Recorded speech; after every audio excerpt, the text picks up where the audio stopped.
ઝઘડિયાના રાજવાડી પાસે માત્ર 4 સેકન્ડમાં થયેલ બે કાર વચ્ચેના અકસ્માતમાં કાર હવામાં ફંગોળાઈ પલટી મારી, પણ સદનસીબે કોઈ જાનહાનિ થવા પામી ન હતી।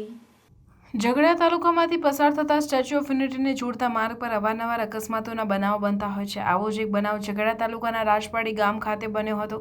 આ અકસ્માતનો સમગ્ર મામલો માર્ગ નજીકના શોપિંગ સેન્ટરમાં આવેલ એક દુકાનના સીસીટીવીમાં કેદ થયો હતો અને આ અકસ્માતના વિડીયો વાયરલ થયા હતા। માત્ર 4 સેકન્ડમાં કાર પલટી મારતા કેમેરામાં આ બાદ કેદ થઈ હતી।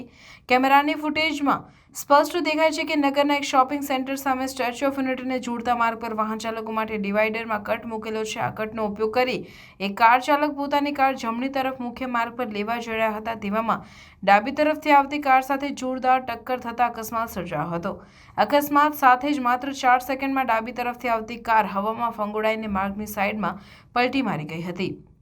જો કે આ અકસ્માતમાં બંને કાર ચાલકોને કોઈ પણ ઈજાઓ નહીં પહોંચતા સૌએ રાહતનો શ્વાસ લીધો હતો। અકસ્માતનો અવાજ નજીકમાં સંભળાતા સ્થાનિકો મદદે દોડી આવ્યા હતા અને કારમાં સવાર ચાલકને બહાર કાઢ્યો હતો।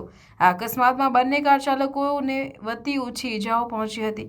ઉલ્લેખનીય છે કે ઝઘડિયા તાલુકામાંથી પસાર થતા સ્ટેચ્યુ ઓફ યુનિટીને જોડતા માર્ગ પર ભૂતકાળમાં પણ અકસ્માતના બનાવો બન્યા છે અને ઘણા અકસ્માતો જીવલેણ પણ બન્યા હોવાનું બહાર આવ્યું છે।